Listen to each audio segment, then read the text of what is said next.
ശോഭിനി സുഹാസിനി സുമധുരഭാഷിണി സുഖദാം വരദാം മാതരം വന്ദേ മാതരം വന്ദേ മാതരം വന്ദേ മാതരം.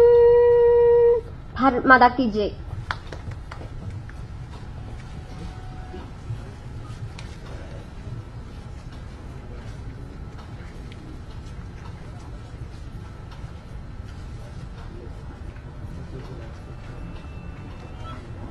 ഇവിടെ എത്തിച്ചേർന്നിരിക്കുന്ന നമുക്ക് ഏവർക്കും സ്വാഗതം ആശംസിക്കാൻ ശ്രീ പി കെ കൃഷ്ണദാസിനെ സ്വാഗതം ചെയ്യുന്നു.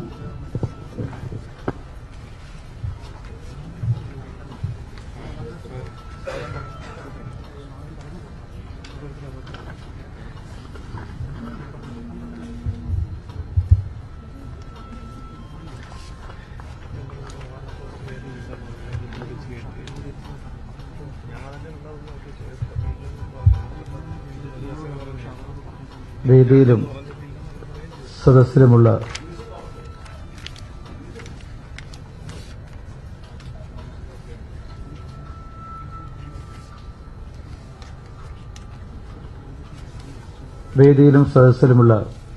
ബഹുമാന വ്യക്തികൾക്ക് നമസ്കാരം.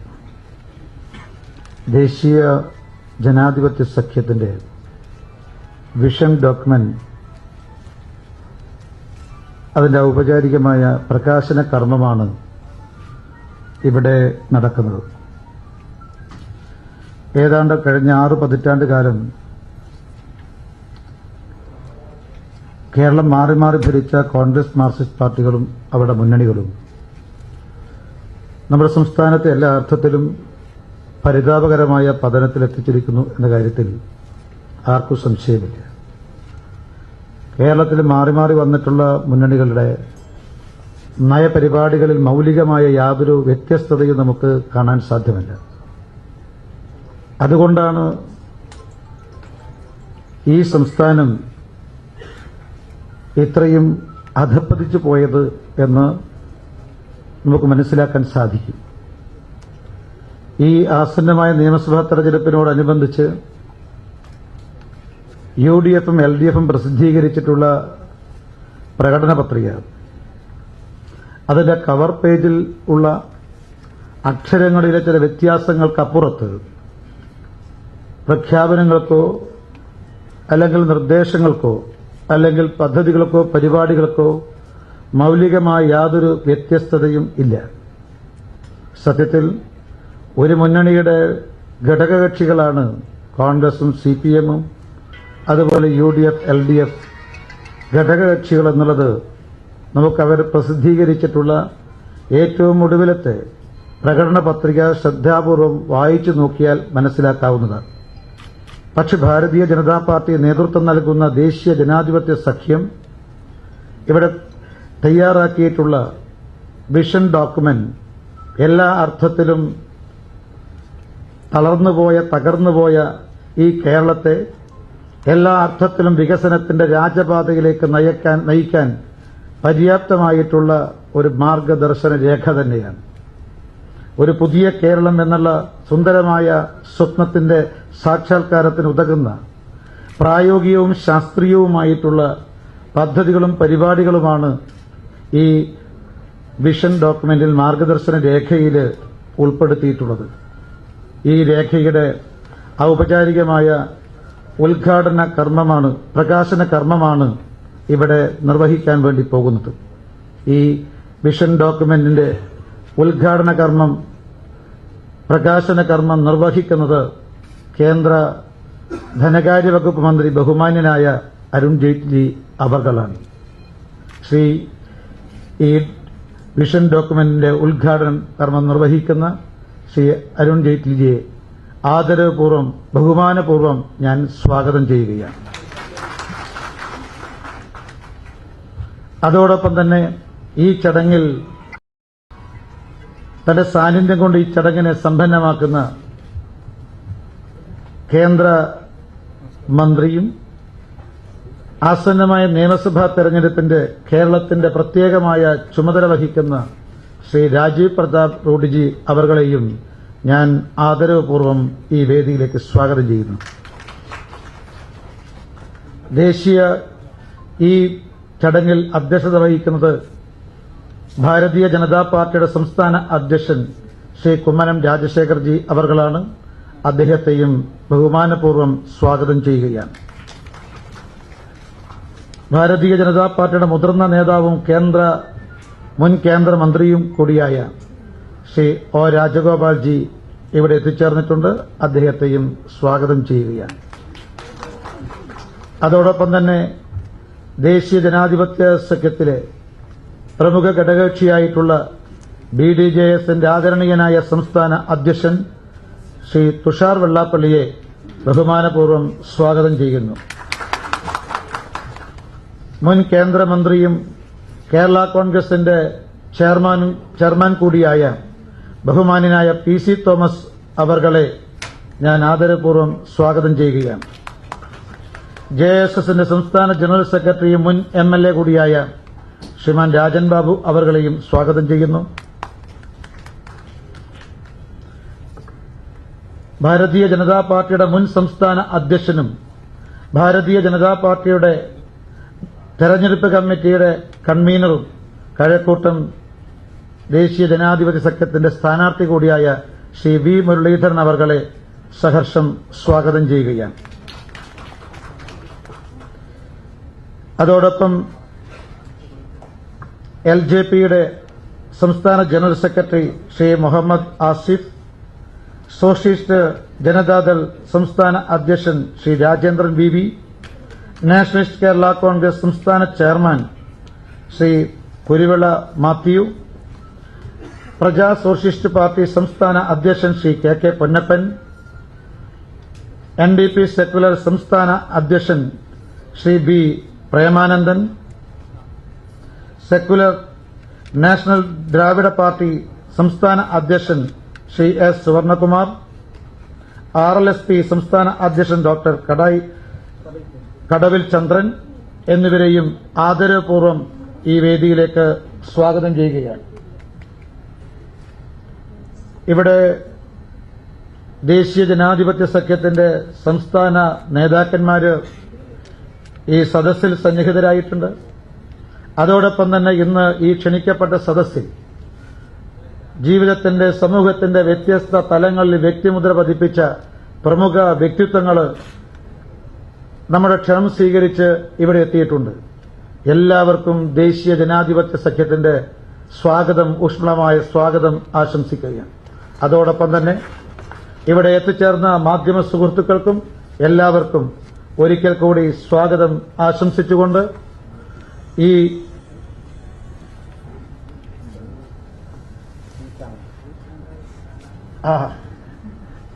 അതോടൊപ്പം തന്നെ നമ്മുടെ തിരുവനന്തപുരം സെൻട്രൽ നിയോജക മണ്ഡലത്തിൽ നിന്ന് ദേശീയ ജനാധിപത്യ സഖ്യം സ്ഥാനാർത്ഥിയായി മത്സരിക്കുന്ന നമ്മുടെ ക്രിക്കറ്റ് താരം ശ്രീ ശ്രീശാന്ത് ഇവിടെ സന്നിഹിതനായിട്ടുണ്ട്. വളരെ സന്തോഷപൂർവ്വം ആവേശപൂർവ്വം ഈ യോഗത്തിലേക്ക് സ്വാഗതം ചെയ്യുകയാണ്. എല്ലാവർക്കും ഒരിക്കൽ കൂടി സ്വാഗതം. യോഗ നടപടികൾ നിയന്ത്രിക്കാൻ BJPയുടെ സംസ്ഥാന അധ്യക്ഷൻ ബഹുമാന്യനായ ശ്രീ കുമ്മനം രാജശേഖർജി അവർകളെ ആദരപൂർവ്വം ക്ഷണിച്ചുകൊണ്ട് നിർത്തുന്നു. നമസ്കാരം. Vande Mataram. Thank you sir. ഇനി നമുക്ക് വികസന രേഖയിലേക്ക് കടക്കാം. വികസന രേഖ തയ്യാറാക്കിയ രീതിയെപ്പറ്റിയും അതിന്റെ ഭാഗമായി നടന്ന പ്രവർത്തനങ്ങളെക്കുറിച്ചും നമ്മളോട് സംസാരിക്കാൻ എന്റെ കേരളം പ്രോഗ്രാം കൺവീനർ ശ്രീ ചന്ദ്രൻ NK സ്വാഗതം ചെയ്യുന്നു. Dear friends, to speak to us about the evolution of the vision document, we've invited on stage Sri Chandran NK, Ente Kerala Program Convener. എല്ലാവർക്കും നമസ്കാരം. വികസനരേഖയും പ്രകടന പത്രികയും തയ്യാറാക്കുന്നത് എല്ലാ രാഷ്ട്രീയ കക്ഷികൾക്കും വളരെ സുപ്രധാനമായ ഒരു തെരഞ്ഞെടുപ്പ് ഘട്ടമാണ്. NDAയും വികസനരേഖ തയ്യാറാക്കാൻ വേണ്ടി ആലോചിച്ചപ്പോൾ തന്നെ നമ്മളതിനെക്കുറിച്ച് NDAയുടെ ഭാരവാഹികളൊക്കെ ഇരുന്ന് വളരെ വിശദമായി NDAയുടെ തിരഞ്ഞെടുപ്പ് പത്രിക എങ്ങനെയായിരിക്കണം, എങ്ങനെയാണത് ജനങ്ങൾക്കുള്ള വാഗ്ദാനങ്ങളെയും ജനങ്ങളുടെ പ്രതീക്ഷകളെയും നിറവേറ്റാൻ പോകുന്നത് എന്നതിനെക്കുറിച്ചൊക്കെ വളരെ വിശദമായി ആലോചിച്ചതിന്റെ ഭാഗമായി ഞങ്ങൾക്ക് NDAയുടെ നേതാക്കന്മാർക്ക് മനസ്സിലായ ഒരു കാര്യം, ഒന്നോ രണ്ടോ വ്യക്തികളോ ഒന്നോ രണ്ടോ നേതാക്കന്മാരോ കുറച്ചുപേർ കൂടിച്ചേർന്ന് തയ്യാറാക്കുന്ന ഒരു പ്രകടന പത്രിക, അത് എത്ര തന്നെ പൂർണ്ണമായി കഴിഞ്ഞാലും ജനങ്ങളുടെ പ്രതീക്ഷയും അല്ലെങ്കിൽ ഭരണനിർവഹണം നടക്കേണ്ടത് എങ്ങനെയെന്നുള്ളതിനെ കുറിച്ചുള്ള ജനങ്ങളുടെ പ്രതീക്ഷയെ പൂർത്തീകരിക്കാൻ മാത്രം സാധ്യമാകുമോ എന്ന് ഞങ്ങൾക്ക് സംശയമുണ്ടായിരുന്നു. അതുകൊണ്ട് തന്നെ അവസാന ഘട്ടത്തിലേക്ക് എത്തിച്ചേർന്നത് NDAയുടെ പ്രകടന പത്രിക തയ്യാറാക്കേണ്ടത് മറ്റാരുമല്ല, ഈ തെരഞ്ഞെടുപ്പിൽ NDAയുടെ പ്രകടന പത്രിക തയ്യാറാക്കേണ്ടത് ഈ കേരളത്തിലെ ജനങ്ങൾ തന്നെയാണ് എന്നുള്ള ഒരു നിഗമനത്തിലേക്കാണ് നമ്മൾ എത്തിച്ചേർന്നത്. അതുകൊണ്ട് തന്നെ NDAയുടെ പ്രകടന പത്രിക മറ്റുള്ള എല്ലാ രാഷ്ട്രീയ പാർട്ടികളിൽ നിന്നും വ്യത്യസ്തമായി ഇതുവരെ ചരിത്രത്തിൽ ഇന്നുവരെ കാണാത്ത രീതിയിൽ കേരളത്തിൽ NDAയുടെ പ്രകടന പത്രിക തയ്യാറാക്കിയത് കേരളത്തിലെ ജനങ്ങളാണ്. കേരളത്തിലെ ജനങ്ങൾ തയ്യാറാക്കിയ പ്രകടന പത്രികയാണ് നമ്മൾ ഇന്ന് നിങ്ങളുടെ മുൻപാകെ വെക്കുന്നത്. ഈ ജനങ്ങളുടെ കയ്യിൽ നിന്നും അഭിപ്രായങ്ങൾ സ്വരൂപിക്കാനും ജനങ്ങളുടെ അഭിപ്രായങ്ങളും അവരുടെ സ്വപ്നങ്ങളും അവരുടെ കേരളത്തെക്കുറിച്ചുള്ള പ്രതീക്ഷകളും ഭാവി കേരളത്തിനെക്കുറിച്ചുള്ള സങ്കല്പങ്ങളും ഒക്കെ മനസ്സിലാക്കുവാൻ വേണ്ടി നമ്മളൊരു നീണ്ട ഒരു പ്രോസസ്സിലൂടെ കടന്നുപോവുകയുണ്ടായി. ആ പ്രോസസ്സാണ് നമ്മൾ എന്റെ കേരളം എന്ന് പറഞ്ഞ ഒരു പരിപാടിയായി ജനങ്ങളുടെ മുന്നിലേക്ക് വെച്ചത്. എന്റെ കേരളം എന്ന് പറഞ്ഞ് കേരളത്തെക്കുറിച്ചുള്ള ജനങ്ങളുടെയും പൊതുജനങ്ങളുടെ സ്വപ്നങ്ങളും പ്രതീക്ഷകളും ഒക്കെ നമ്മുടെ NDA നേതാക്കന്മാരുമായും കുമ്മനം രാജശേഖരൻ ചേട്ടനുമായും പങ്കുവെക്കുകയും അതിന്റെ അടിസ്ഥാനത്തിൽ NDA പ്രകടന പത്രിക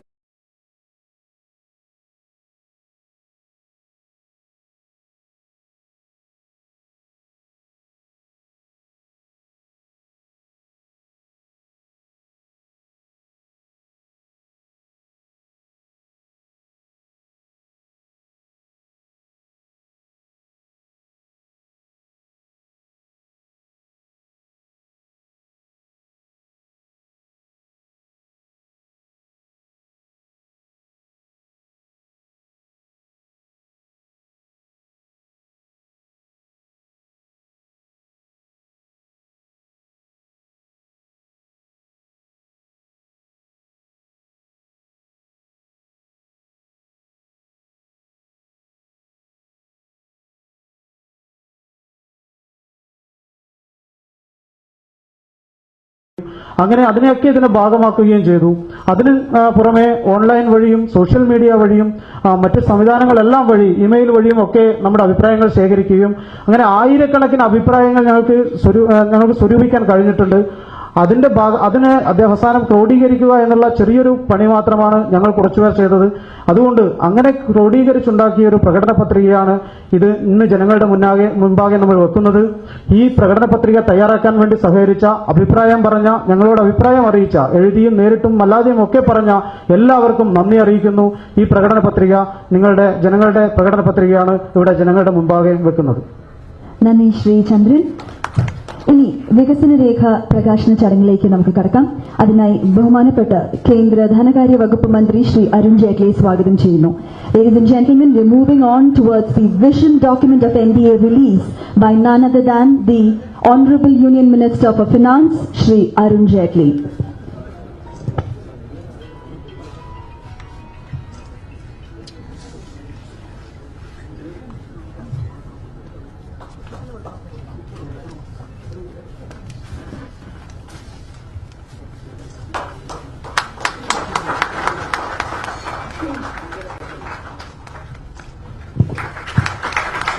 That's the release of NDA vision document.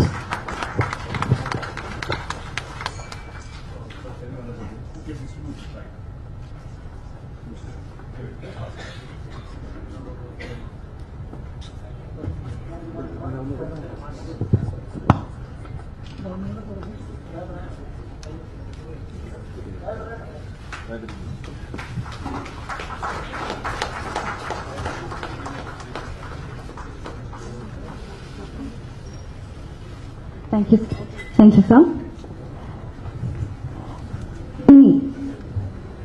വികസന രേഖയിലെ പ്രധാനപ്പെട്ട പദ്ധതികളെക്കുറിച്ച് നമ്മളോട് സംസാരിക്കാൻ നമുക്ക് സ്വാഗതം ചെയ്യാം ശ്രീ കുമ്മനം രാജശേഖരൻ സർ.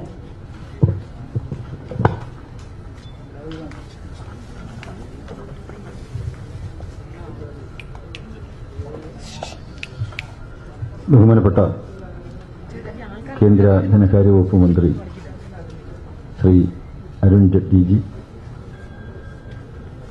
കേന്ദ്രമന്ത്രി രാജീവ് പ്രതാപ് റൂഡിജി, ഈ വേദിയിൽ സന്നിഹിതരായിരിക്കുന്ന സമാരാധ്യരായ വിവിധ രാഷ്ട്രീയ പ്രസ്ഥാനങ്ങളുടെ ഉജ്ജ്വലരായ നേതാക്കന്മാരെ, ഈ സദസ്സിൽ സന്നിഹിതരായിരിക്കുന്ന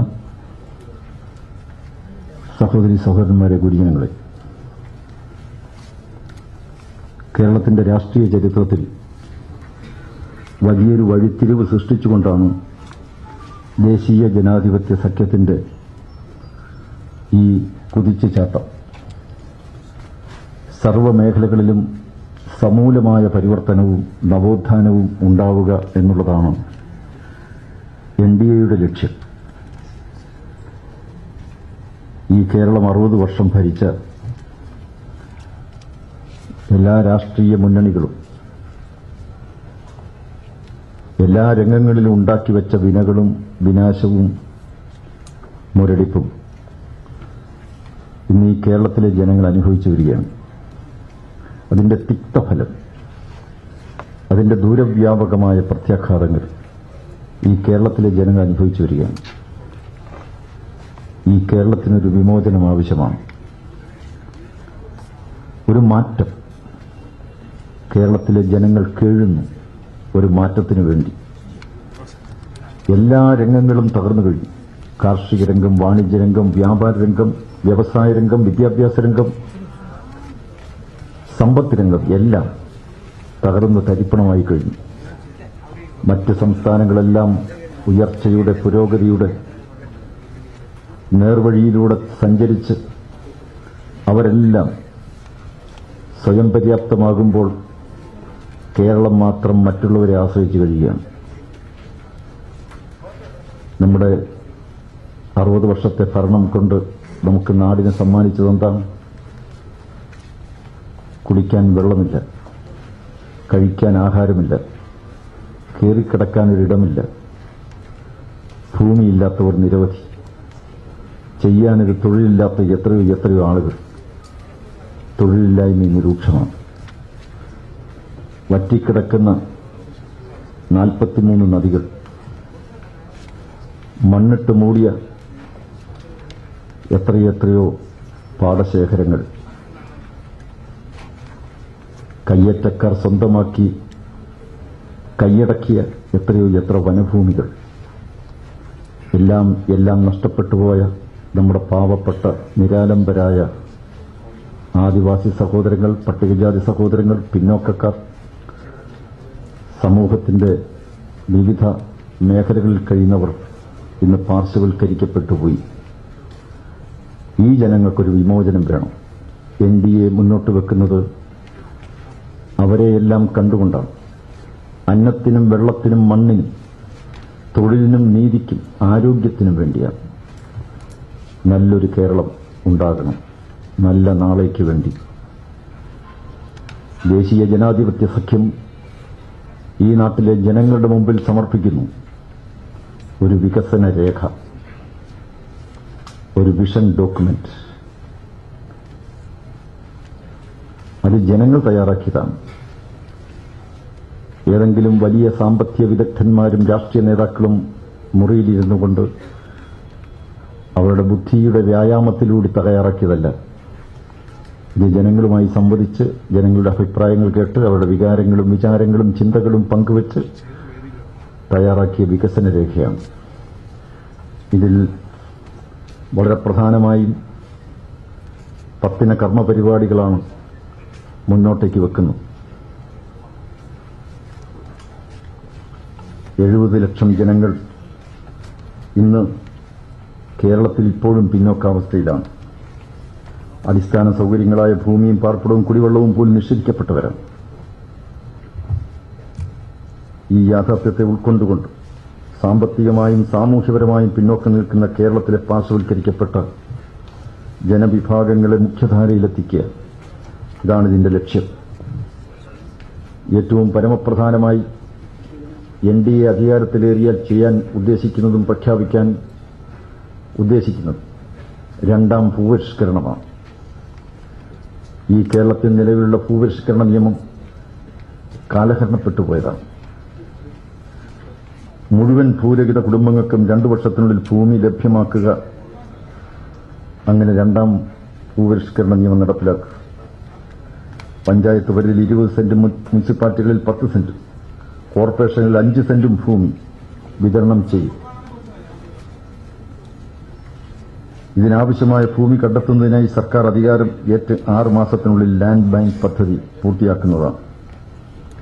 പാട്ടക്കാലാവധി കഴിഞ്ഞ 60,000 ഏക്കർ ഭൂമിയും സർക്കാർ ഏറ്റെടുത്ത് ഭൂരഹിതർക്ക് വിതരണം ചെയ്യും. മറ്റൊരു പ്രധാനപ്പെട്ട പരിപാടി പാർപ്പിട പദ്ധതിയാണ്. കയറിക്കിടക്കാൻ ഒരിടമില്ലാത്ത നിരവധി ആളുകൾ നമ്മുടെ കേരളത്തിലുണ്ട്.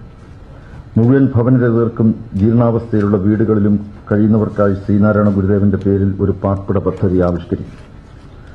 3 വർഷത്തിനുള്ളിൽ 5 ലക്ഷം വീടുകൾ നിർമ്മിക്കുക എന്നതാണ് ലക്ഷ്യം.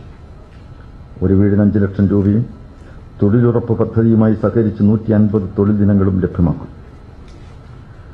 ആദിവാസി സഹോദരങ്ങൾക്ക് വേണ്ടി ഒരു കർമ്മപദ്ധതി തന്നെ പ്രഖ്യാപിക്കുകയാണ്. 10ാം ക്ലാസ് പാസ്സായ തൊഴിൽരഹിതരായ മുഴുവൻ ആദിവാസി യുവാക്കൾക്കും സർക്കാർ ജോലി നൽകും. 5 വർഷം കൊണ്ട് മുഴുവൻ ആദിവാസി കുടുംബങ്ങളിലെയും ഒരാൾക്കെങ്കിലും ഗവൺമെന്റ് ജോലി ഉറപ്പാക്കും.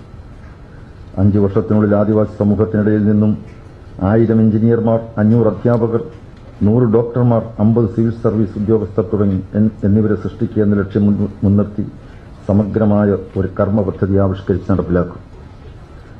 കാർഷിക രംഗത്ത് ഒരു സമഗ്രമായ പരിവർത്തനം ഉണ്ടാക്കാനാണ് ഉദ്ദേശിക്കുന്നത്. മധ്യപ്രദേശ് മാതൃകയിൽ കർഷകർക്ക് 3 ലക്ഷം രൂപയുടെ പലിശരഹിത കാർഷിക വായ്പ നൽകും. ഇതിനായി കിസാൻ ക്രെഡിറ്റ് കാർഡ് പദ്ധതി ഫലപ്രദമായി നടപ്പിലാക്കും. തീരദേശ മേഖലയിൽ കഴിയുന്നവർക്ക് വേണ്ടി ഒരു കർമ്മ പദ്ധതി ആവിഷ്കരിച്ചിട്ടുണ്ട്. കേന്ദ്ര സർക്കാരുമായി സഹകരിച്ച് തീരദേശ മേഖലയുടെ അടിസ്ഥാന സൌകര്യ വികസനത്തിനും മത്സ്യത്തൊഴിലാളി ക്ഷേമത്തിനും വേണ്ടി 10,000 കോടി രൂപയുടെ പാക്കേജ്.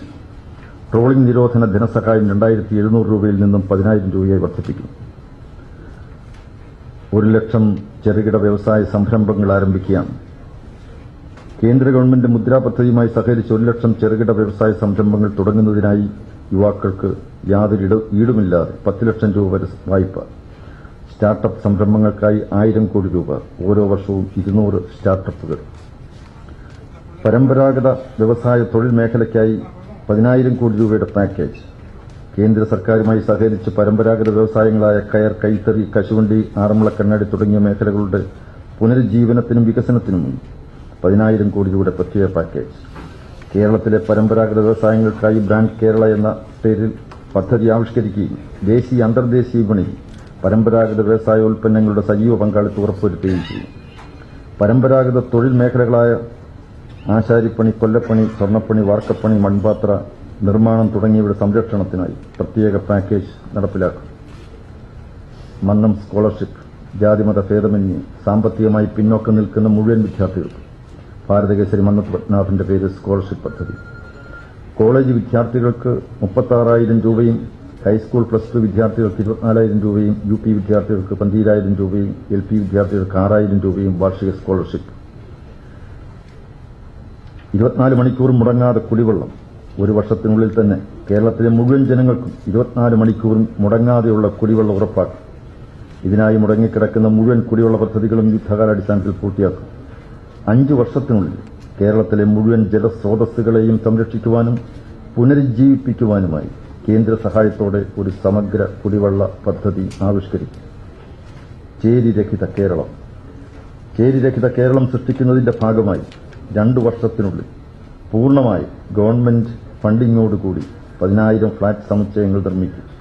24 മണിക്കൂർ കുടിവെള്ളം, പാചക വാതക പൈപ്പ് ലൈൻ, പ്രാഥമികാരോഗ്യ കേന്ദ്രം, സ്വയം തൊഴിൽ സംരംഭങ്ങൾ, വ്യായാമശാല എന്നിവ ഉൾപ്പെടുന്ന മിനി ടൌൺഷിപ്പുകളാക്കി ചേരികളെ മാറ്റും. ഈ 10 പരിപാടികളാണ് പ്രധാനമായിട്ടും അതിലെ പോയിന്റുകൾ. ഓരോ കാർഷികം, തീരദേശം, വ്യവസായം, തൊഴിൽ, പട്ടികജാതി ക്ഷേമം, പിന്നോക്ക സമുദായ ക്ഷേമം തുടങ്ങി വനിതാക്ഷേമം തുടങ്ങി വിവിധങ്ങളായിട്ടുള്ള ഓരോ വിഷയങ്ങളെക്കുറിച്ചും വ്യക്തമായ കർമ്മപദ്ധതി ഈ വികസന രേഖയിലുണ്ട്. സമയക്കുറവ് മൂലം ഞാൻ കൂടുതൽ മുഴുവൻ വായിക്കുന്നില്ല. ഇതിന്റെ ഈ വികസന രേഖ കേരളത്തെ സംബന്ധിച്ചിടത്തോളം ഒരു വലിയ നവോത്ഥാനത്തിനും ഒരു മാറ്റത്തിനും തുടക്കം കുറിക്കുമെന്നുള്ള കാര്യത്തിൽ യാതൊരു സംശയമില്ല. കാരണം തകർന്നുപോയ കേരളം, എല്ലാ രംഗത്തും മുരടിപ്പ് സംഭവിച്ചുപോയ കേരളത്തെ കൈക്ക് പിടിച്ചുയർത്തിക്കൊണ്ടുവന്ന് മറ്റ് സംസ്ഥാനങ്ങളെക്കാൾ കെട്ടുറപ്പുള്ള സ്വയം പര്യാപ്തമായ ഒരു സംസ്ഥാനമാക്കി മാറ്റിയെടുക്കുക എന്നുള്ളതാണ് ലക്ഷ്യം. എന്തിനും ഏതിനും മറ്റുള്ളവരെ ആശ്രയിച്ചുകൊണ്ടിരിക്കുന്ന ആ ഒരു നിലയിൽ നിന്നും കേരളത്തെ മാറ്റി ഇവിടുത്തെ ജനങ്ങൾക്ക് ആവശ്യമായിട്ടുള്ളതെല്ലാം, അവരുടെ അടിസ്ഥാന സൌകര്യങ്ങളും പ്രാഥമികമായ എല്ലാ ആവശ്യങ്ങളും ഒക്കെ നിറവേറ്റിക്കൊണ്ട് ഇവിടുത്തെ ജനങ്ങൾക്ക് അന്തസ്സോടും അഭിമാനത്തോടും കൂടി ഈ മണ്ണിൽ ജീവിക്കാനുള്ള ഒരു കർമ്മപദ്ധതിയാണ് ഈ വികസന രേഖയിലൂടെ മുന്നോട്ടേക്ക് വെക്കുന്നത്. തീർച്ചയായും അത് കേരളത്തെ സംബന്ധിച്ചിടത്തോളം വലിയൊരു മാറ്റത്തിന് തുടക്കം കുറിക്കും. മഹാനായ അംബേദ്കർ വിഭാവനം ചെയ്ത സാമൂഹ്യ സമത്വത്തിന്റെയും സാമൂഹ്യ നീതിയുടെയും ഉജ്ജ്വലമായ ഉദാത്തമായ മൂല്യങ്ങൾ ഉയർത്തിപ്പിടിച്ചുകൊണ്ടുള്ള ഈ സർവതോമുഖമായ പുരോഗതി കൈവരിക്കുവാൻ വേണ്ടി ദേശീയ ജനാധിപത്യ സഖ്യം ഈ തെരഞ്ഞെടുപ്പിൽ ഈ നാട്ടിലെ ജനങ്ങളുടെ മുമ്പാകെ ഈ വികസന രേഖ സമർപ്പിക്കുകയാണ്. ജനസമൂഹത്തിന്റെ മുന്നിൽ അവരുടെ എല്ലാം അകമഴിഞ്ഞ സഹായ സഹകരണങ്ങൾ ഉണ്ടാകുമെന്നുള്ള പ്രതീക്ഷയോടുകൂടി ഞാൻ നിർത്തുന്നു. നമസ്തേ. വളരെ നന്ദി ശ്രീ കുമ്മനം രാജശേഖരൻജി. ഇന്ന് നമ്മളോടൊപ്പം JRSന്റെ working chairman Shri EP Kumaradas എത്തിയിട്ടുണ്ട്. അദ്ദേഹത്തിന് പ്രത്യേക സ്വാഗതം ചടങ്ങിലേക്ക്. ഇനി ഇന്നത്തെ മുഖ്യ പ്രഭാഷണം. ഇതിനായി ബഹുമാനപ്പെട്ട കേന്ദ്ര ധനകാര്യ വകുപ്പ് മന്ത്രി ശ്രീ അരുൺ ജെയ്റ്റ്ലിയെ സ്വാഗതം ചെയ്യുന്നു. To propose keynote address, may I invite Honorable Union Minister for Finance Shri Arun Jaitley.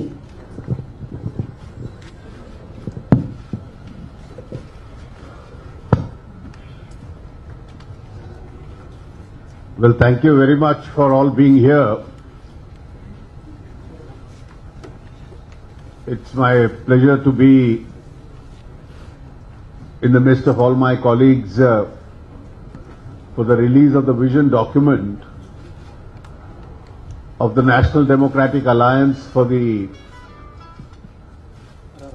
elections to the Kerala State Assembly. It's always a pleasure to be in this state, which is unquestionably one of the most beautiful parts of India.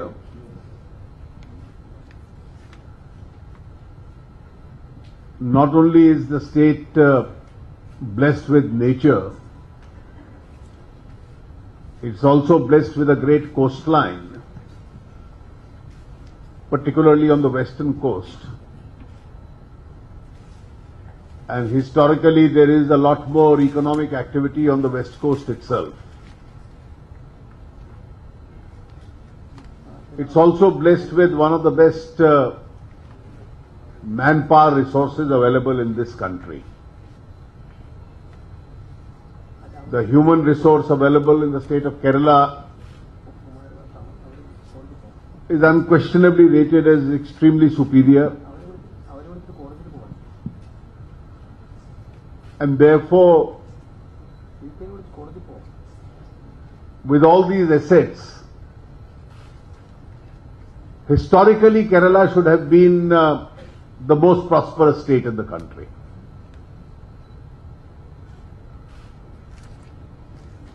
And this has been a great debate in all minds, that despite all these advantages, this did not happen.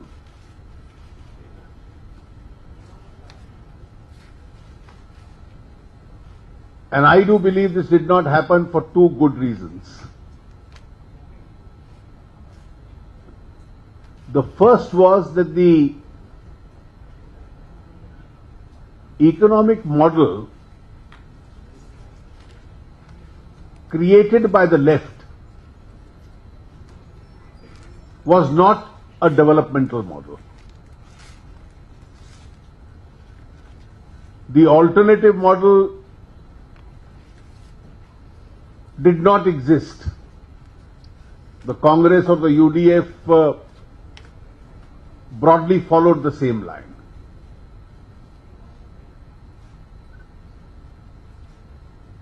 Their domination in politics was not based on any developmental politics, but was based on an emphasis to keep certain vote banks with them, particularly on a sectarian appeal. And when you have insured vote banks based on a sectarian appeal, you don't have to rely much on performance. And that is how decade after decade the politics of Kerala has proceeded. To be more candid, the state has been let down by its politics.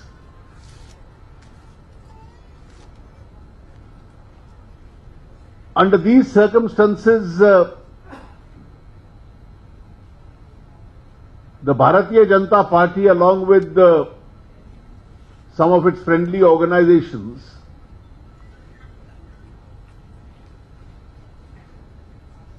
has been fighting a lone battle. But this was a very challenging battle all these decades. In terms of cadre strength, we had a very strong cadre. We even had a lot of popular appeal and a lot of goodwill. But when politics was polarized between two fronts, it was historically very difficult for a third party by itself to reflect its real support and goodwill in the electoral results. So despite large number of cadres, very large number of rallies, ability to get a lot of support, that strength was never being reflected in really the votes. And therefore it has taken decades of struggle for us to cross a basic minimum. It's only when you cross that basic minimum, which is the hump, that your natural support plus others start coming back to you. For the first time, this was reflected in the Lok Sabha elections of 2014, when we increased our vote base. It was also reflected in the local bodies election last year. And therefore, the BJP that you have now has crossed the particular threshold. We have taken a new initiative.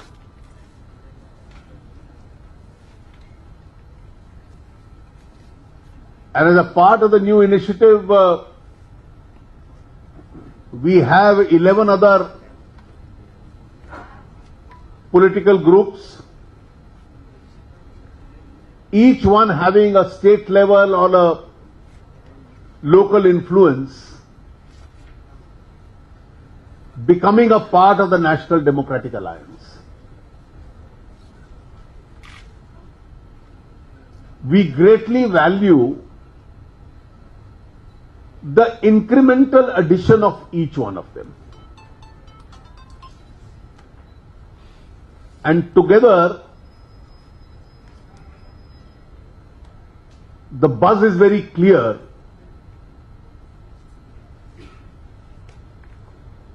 There is a lot of debate both nationally and in the state as to whether the days of bipolar politics in Kerala are over. They indeed are.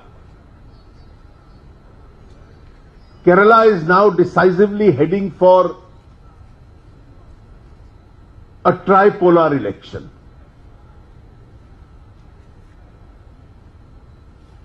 And there are most electoral pockets in the state where the influence of the BJP and the NDA is going to be greatly realized.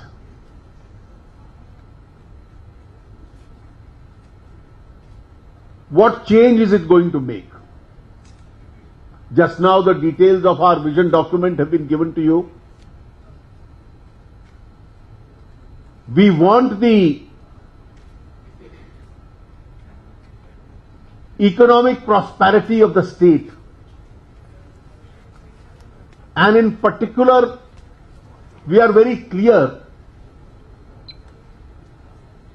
that each one of the measures of this economic prosperity has to be extended particularly to those vulnerable groups which have fallen by the way, both in social and economic prosperity. And therefore, the tribals, the Dalits, the backwards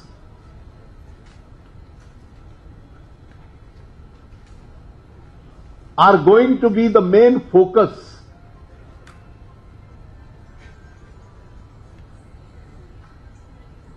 of our programs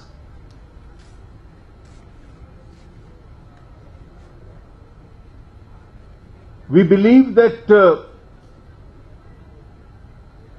the NDA has to give an alternative politics to the state of Kerala. In the first instance, as I said, this is really Kerala's first tripolar election.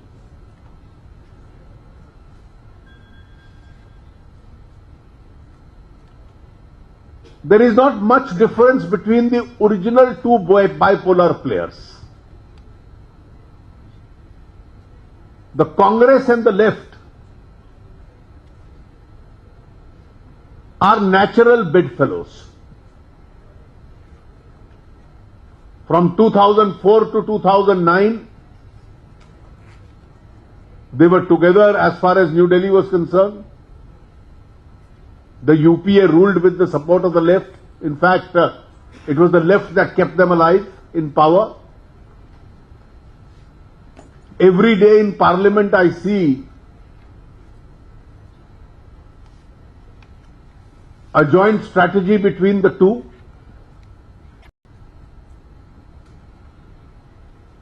The ideological dilution of the left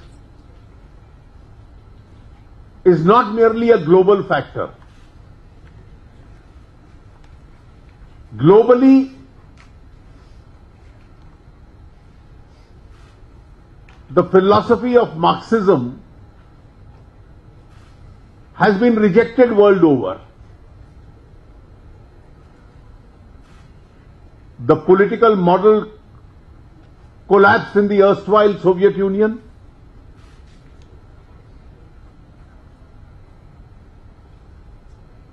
The economic model there had to be replaced. The economic model had to be abandoned in China.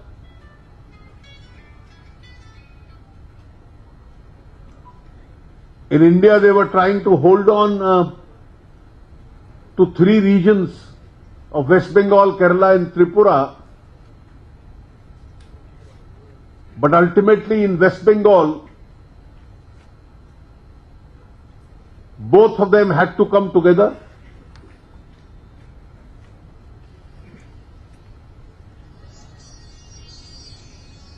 And I have no doubt in my mind that just as the challenge to their electoral bases in West Bengal brought the two together,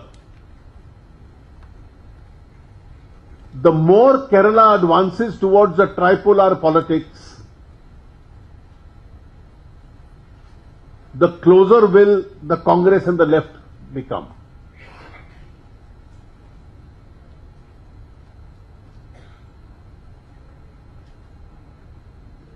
In any case,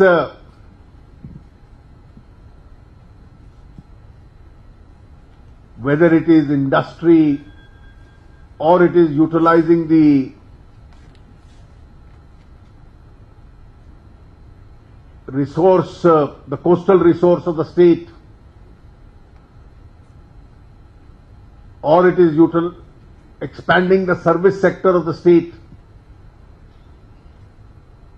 which is natural to a state with a good manpower quality, or it is emphasizing on the agriculture as has been done just now in the presentation by my party president.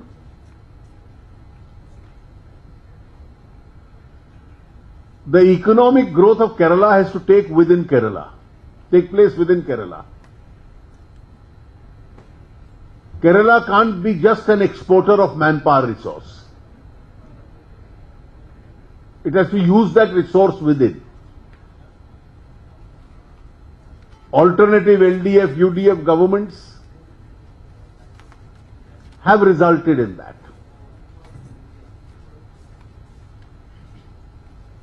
And therefore, we do believe that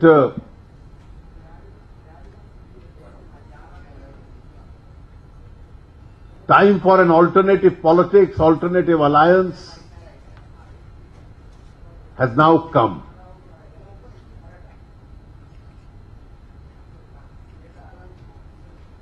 So far, we have only been contenders for some increase in vote and trying to enter the assembly. This time, the level of our ambition is much higher. And our impact on the politics of the state will be significant. And I'm sure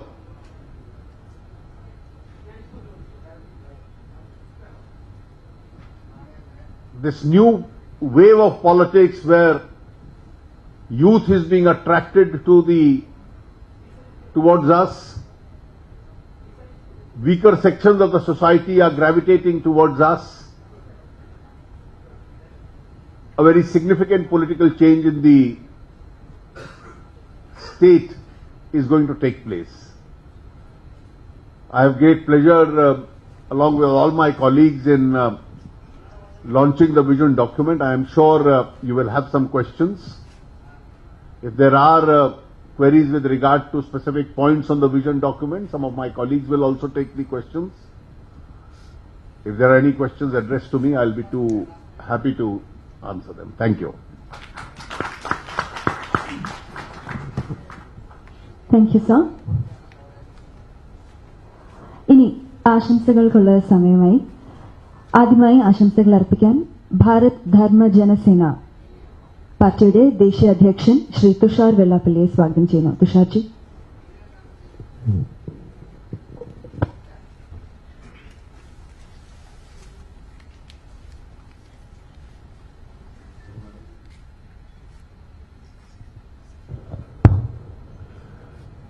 ബഹുമാനപ്പെട്ട അധ്യക്ഷൻ ശ്രീ കുമ്മനംജി, ബഹുമാനപ്പെട്ട ജെറ്റ്ലിജി,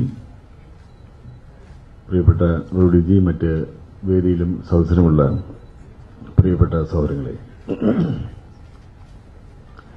അധ്യക്ഷൻ വളരെ വിശദമായി തന്നെ ഈ vision ഡോക്യുമെന്റിന്റെ വിവരങ്ങൾ മുഴുവൻ പറയുകയുണ്ടായി. അതുപോലെ തന്നെ ജെറ്റ്ലിജിയും കേരളം ഇന്ന് അനുഭവിക്കുന്ന പ്രശ്നങ്ങളെക്കുറിച്ച് വളരെ വിശദമായി തന്നെ പറഞ്ഞു. നമുക്കറിയാം, ഇതുപോലെയുള്ള ഡോക്യുമെന്റുകൾ കഴിഞ്ഞ 6-7 പതിറ്റാണ്ട് കാലമായി നമ്മൾ കണ്ടുകൊണ്ടിരിക്കുന്നവരാണ്.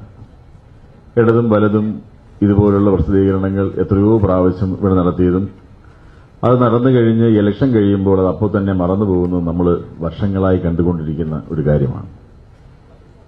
ഇന്നത്തെ അവസ്ഥ എന്ന് പറയുന്നത് ഇടതുപക്ഷമോ വലതുപക്ഷത്തിനോ ഇവിടെ ഇതുപോലൊരു ഡോക്യുമെന്റ് വെക്കുവാൻ പോലും ചങ്കൂറ്റം ഉണ്ടാകുകയില്ല എന്നുള്ള കാര്യത്തിൽ യാതൊരു സംശയവും നമുക്ക് ആവശ്യമില്ല. രണ്ടാം ഭൂപരിഷ്കരണ നിയമം എന്ന് പറയുന്നത് എത്രയോ വർഷങ്ങളായി ഇവിടെ ആവശ്യപ്പെടുന്ന ഒരു പ്രശ്നമാണ്.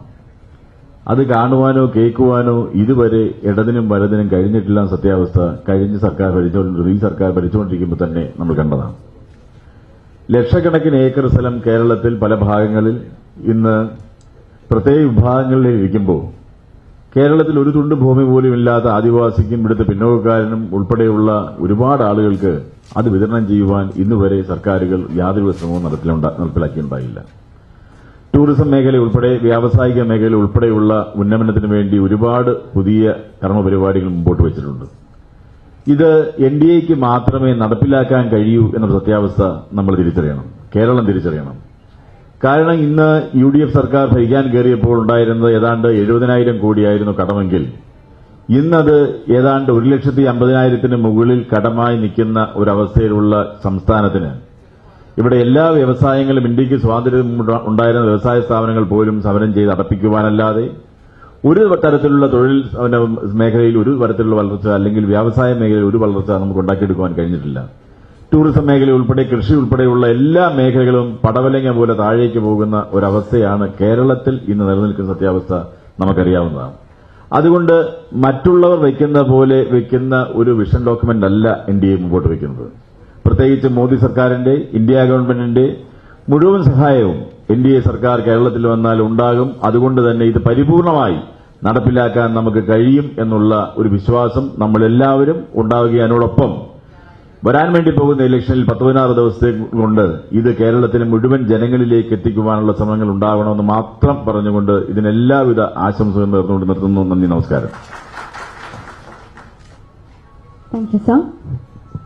ഇനി ആശംസകൾ അർപ്പിക്കാൻ ശ്രീ PC തോമസ്, മുൻ കേന്ദ്രമന്ത്രിയും കേരള കോൺഗ്രസ് ചെയർമാനുമായ അദ്ദേഹത്തെ സ്വാഗതം ചെയ്യുന്നു.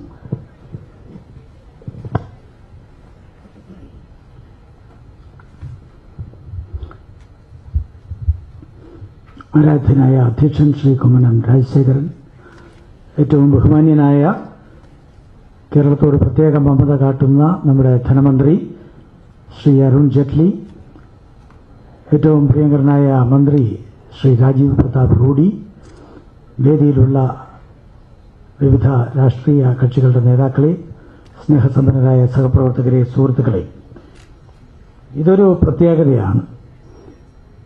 ഒരിക്കലും കാണാത്ത ചില കാര്യങ്ങൾ ഇതിനകത്ത് പ്രത്യേകമായി കാണാം. ഉദാഹരണത്തിന് 24 മണിക്കൂറും കുടിവെള്ളം ഇങ്ങനെ ധൈര്യമായിട്ട് പറയാൻ UDFന് പറ്റുമോ? LDFന് പറ്റുമോ? അവരൊക്കെ ഭരിച്ചതല്ലേ. 24 മണിക്കൂറും കുടിവെള്ളം എന്ന് പറയുന്നത് ഒരു കാരണവശാലും നടപ്പാക്കാൻ കഴിയാത്ത ഈ രണ്ട് മുന്നണികളെയും ജനങ്ങൾ മാറ്റി നിർത്തിക്കൊണ്ട് ഒരു പുതിയ പരീക്ഷണത്തിന് തയ്യാറാകും എന്നുള്ളതിന് യാതൊരു സംശയവുമില്ല. ഇപ്പോൾ ഇവിടുത്തെ ചൂട് കഴിഞ്ഞ കാലത്തേക്കാൾ കൂടി വരികയാണ്, അല്ലേ? ഇപ്പം 40-42 ഡൽഹിയിൽ പോലും കാണാത്ത ചൂട് ഇവിടെ വന്നുകൊണ്ടിരിക്കുന്നു. അപ്പോൾ ഏറ്റവും വലിയ നൂതനമായിട്ടുള്ള ഒരു ആശയമാണ്. അതുപോലെ ശ്രീനാരായണ ഗുരുദേവന്റെ പേരിൽ ഒരു പാർപ്പിട പദ്ധതി വരുന്നു, സമ്പൂർണ്ണ പാർപ്പിട പദ്ധതി. വലിയ വിജയമായിരിക്കും. മന്നത്ത് പത്മനാഭനായ ആരാധ്യനായ സമുദായ ആചാര്യൻ മന്നത്ത് പത്മനാഭന്റെ പേരിൽ ഇതാ സ്കോളർഷിപ്പ്. ഇങ്ങനെ നൂതനമായ വ്യത്യസ്തമായ എല്ലാ മേഖലയും തൊട്ടുണർത്തിക്കൊണ്ടുള്ള ഇവിടുത്തെ കൃഷിക്കാർക്കും തൊഴിലാളികൾക്കും ചെറുകിട വ്യവസായികൾക്കും മറ്റ് എല്ലാ തൊഴിൽ മേഖലയിൽ പ്രവർത്തിക്കുന്ന തൊഴിലാളികൾ എല്ലാവർക്കും വ്യാപാരികൾക്കും എല്ലാം പ്രയോജനം കിട്ടുന്ന പദ്ധതികൾ ഇതിലുണ്ട് എന്നുള്ളതും പലതും നൂതനമാണ് എന്നുള്ളതും പ്രാക്ടിക്കലാണ് എന്നുള്ളതും ഇവയൊക്കെ നടപ്പാക്കും എന്നുള്ളതുമാണ് നമ്മുടെ ഈ രേഖയുടെ പ്രത്യേകത. മറ്റൊരു വലിയ പ്രത്യേകത, ഈ രേഖ റിലീസ് ചെയ്തിരിക്കുന്നത് ഇന്ത്യ ഗവൺമെന്റ് ഭരിക്കുന്ന ധനകാര്യമന്ത്രി തന്നെയാണ്. അതിൽ ഞങ്ങൾക്ക് പ്രത്യേക സന്തോഷമുണ്ട്. അതിനകത്ത് നമുക്ക് പണത്തിന്റെ ബുദ്ധിമുട്ട് വരത്തില്ല എന്നുള്ളത് വ്യക്തം. Arun Jaitley ji, we are sure that there will be no dearth of money because you have released this document. And if at all there is any difficulty, we are sure that your help, the help of Modi ji and the government of India will be there, and we will succeed to ensure that that this document is completely done or executed in letter and spirit. ഇവിടെ നമ്മുടെ സ്ഥാനാർത്ഥികളൊക്കെ ഇരിപ്പുണ്ട്. ശ്രീശാന്ത് ഇവിടെ ഇരിക്കുന്നു, ക്രിക്കറ്റിയർ. ഇവിടെ മുരളീധരൻ ഇരിക്കുന്നു. നമ്മുടെ കൃഷ്ണദാസ് ഉൾപ്പെടെ സ്ഥാനാർത്ഥികൾ, candidates are here. I am sure you can, നിങ്ങൾക്ക് എല്ലാവർക്കും ധൈര്യമായിട്ട് ഈ ഡോക്യുമെന്റുമായിട്ട് ഇറങ്ങിച്ചെല്ലാം. ഞങ്ങളെല്ലാവരും നിങ്ങളോടൊപ്പം ഉണ്ടായിരിക്കും. ഇതിനകത്ത് പറയുന്ന കാര്യങ്ങൾ നടപ്പാക്കും എന്ന് വന്നാൽ അതിൽ കൂടുതലൊന്നുമില്ല. കൃഷിക്ക് തന്നെ പ്രത്യേകമായ ബഡ്ജറ്റ് LDFന്റെ പത്രികയിലില്ലല്ലോ, UDFന്റെ പത്രികയിലില്ലല്ലോ.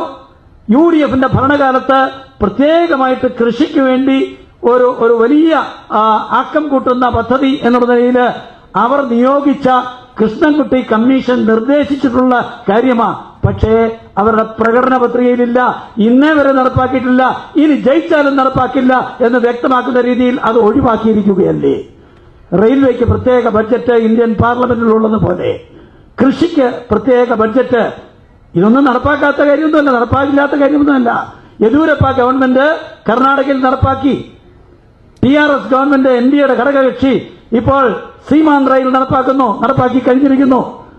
പാർലമെന്റിൽ ഇത് നടപ്പാകും എന്ന് ഞങ്ങൾ വിശ്വസിക്കുക. കുറെ കഴിഞ്ഞ് there is a program, Arun Jaitley ji, that we will execute or we will bring out a separate budget for agriculture in the assembly.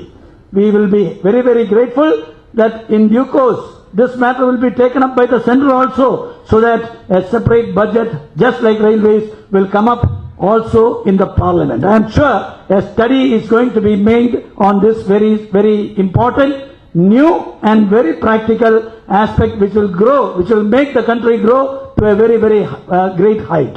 അങ്ങനെ കൃഷിക്കും വ്യവസായത്തിനും എല്ലാത്തിനും അങ്ങേയറ്റം പ്രാധാന്യം കൊടുത്തുകൊണ്ട് എത്രയാ 1000 സ്റ്റാർട്ടപ്പുകൾ. UDFന്റെയും ഇടയ്ക്കിടയ്ക്ക് സ്റ്റാർട്ടപ്പ് എന്നൊക്കെ പറയുന്നത് കേട്ടോ, അവരെന്തുദ്ദേശിച്ചാണ് പറയുന്നത് എന്നൊന്നുകൂടി നോക്കണം.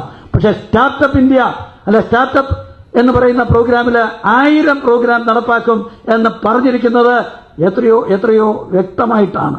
ഞാനിനിയും ദീർഘിപ്പിക്കുന്നില്ല, സമയത്തിന്റെ കുറവ് ഞാൻ മനസ്സിലാക്കുകയാണ്.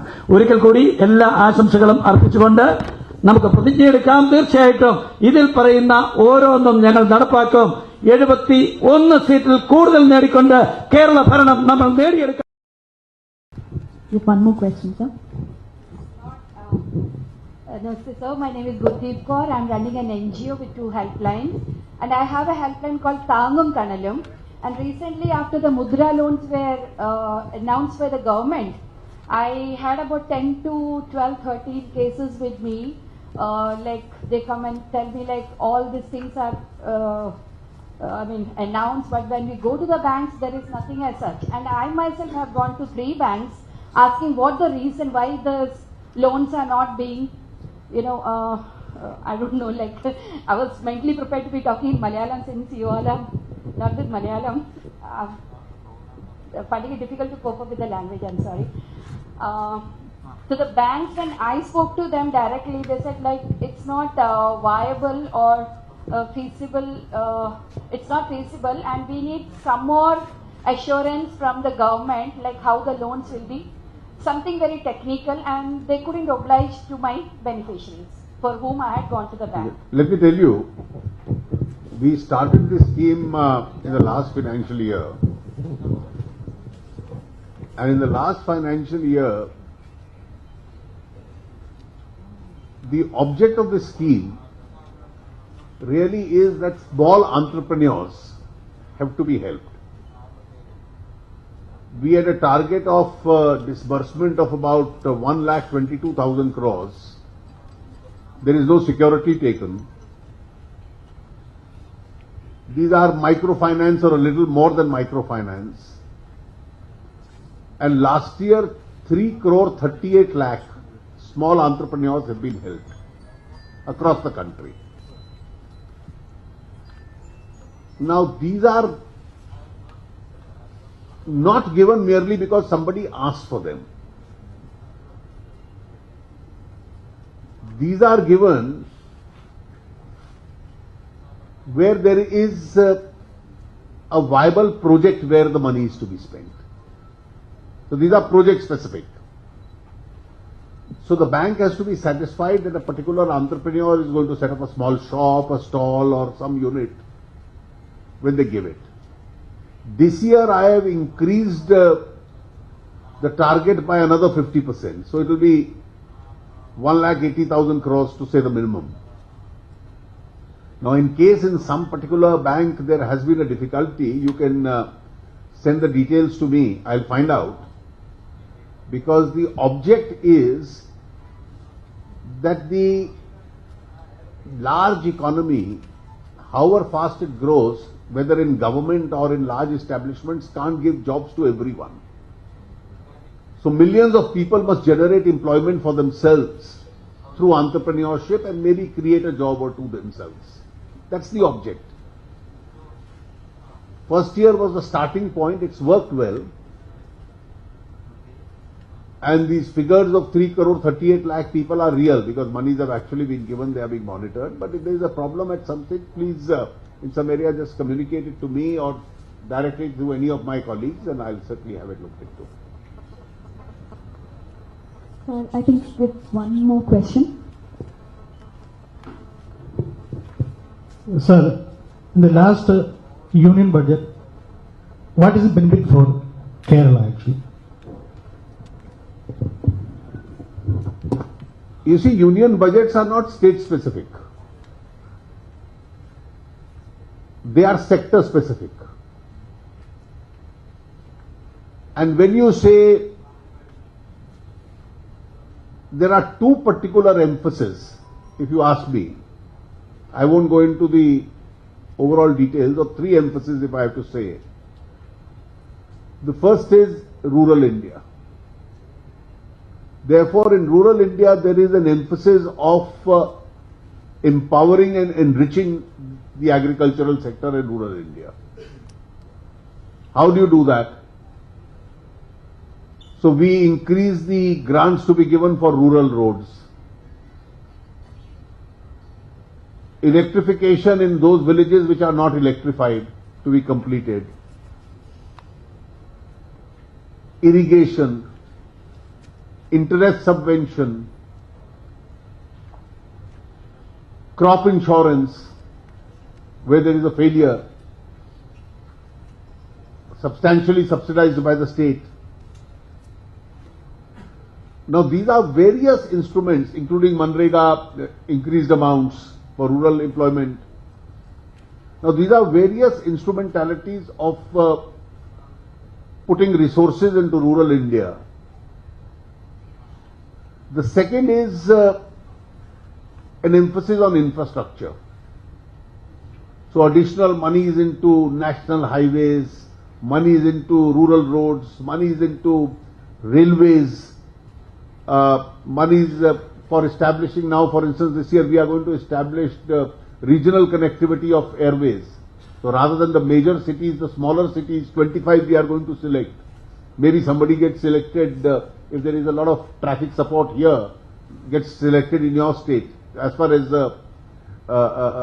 regional connectivity is concerned. In the shipping sector and the port sector, establishment of corporatized ports. You are a state with a large coastline. And therefore, the benefit of all this then comes to the state.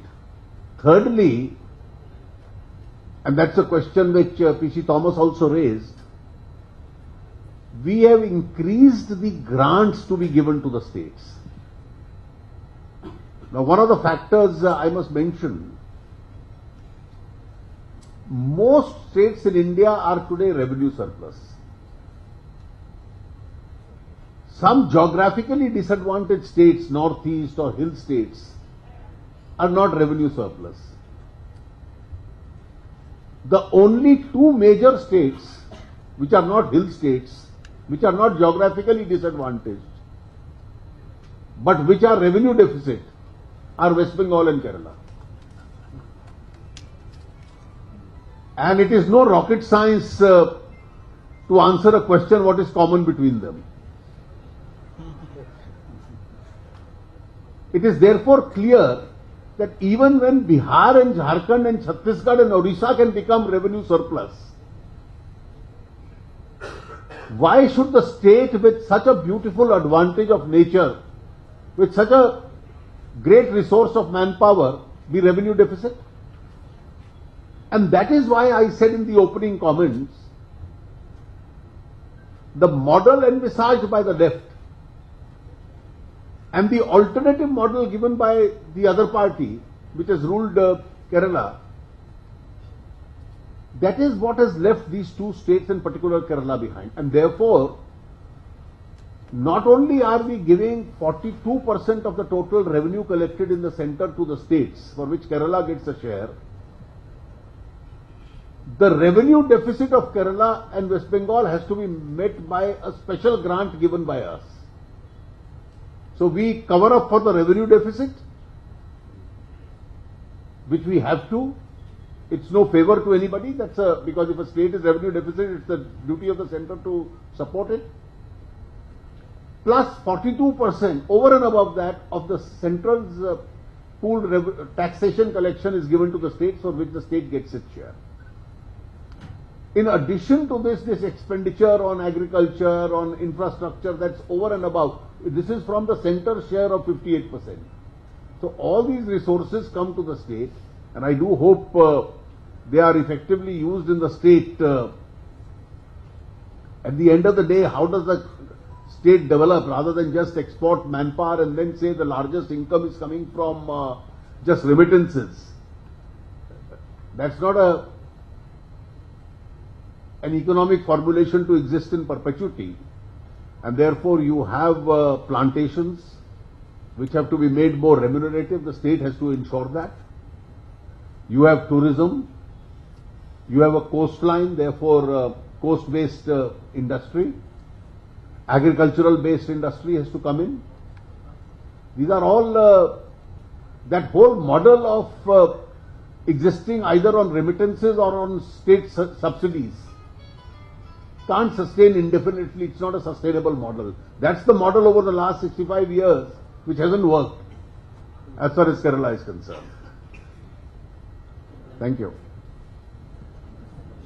Thank you, sir. Thank you all for your questions. I hope your questions were answered to your best satisfaction. ഇനി ആശംസകളിലേക്ക് നമുക്ക് കടക്കാം.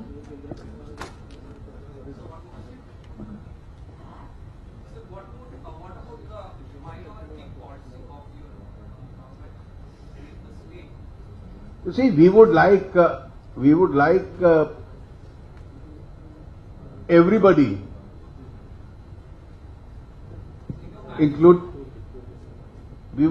everybody, after all, every group of citizens, irrespective of their caste or religion, has to be a part of the social and political structure of governance. So when you speak in terms of minorities, obviously they will be a part of the structure. But groups which encourage some kind of an extremely fundamentalist leading, which has an impact or adverse impact on Indian nationalism, will certainly discourage them. Get bribes. Those who influence decisions get bribes.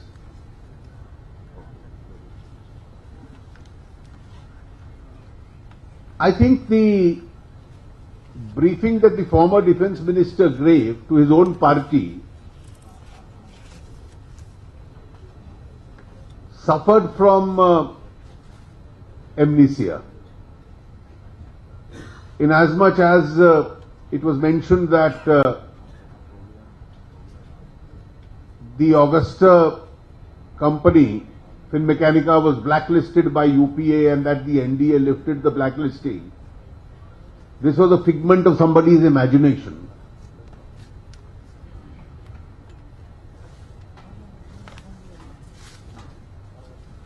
Finmechanica was never blacklisted. Blacklisting takes place only when guilt is established. After the polling was completed in 2014, the last round of voting was on 12th of May. On the 12th of May itself, when ouster of UPA was imminent, that the defense minister of the UPA government passed an order saying all contracts with UPA should be, with Finmechanica should be put on hold. The new government took over, the results were declared on the 16th of May, the new government was sworn in on the 26th of May. Pursuant to this noting on the file, no order was passed. It was placed before me because I was looking after the defense ministry at that stage. And on the 9th of June, I passed a detailed order putting on hold all transactions.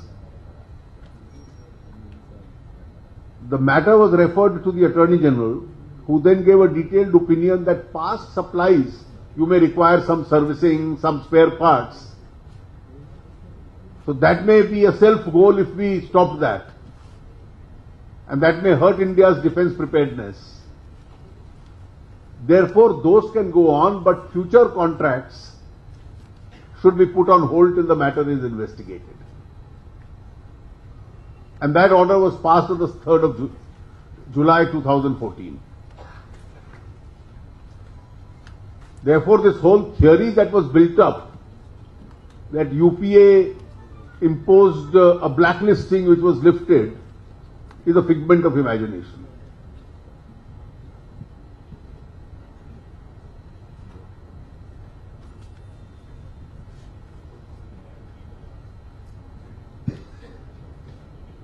Thank you sir. Okay, നമുക്കിനിയും ആശംസകളിലേക്ക് കടക്കാം. അടുത്തതായി ആശംസകൾ അർപ്പിക്കാൻ വേദിയിലേക്ക് സ്വാഗതം ചെയ്യാൻ ആഗ്രഹിക്കുന്നു BJP മുൻ സംസ്ഥാന അധ്യക്ഷനും സംസ്ഥാന തെരഞ്ഞെടുപ്പ് കമ്മിറ്റി കൺവീനറുമായ ശ്രീ വി മുരളീധരൻ.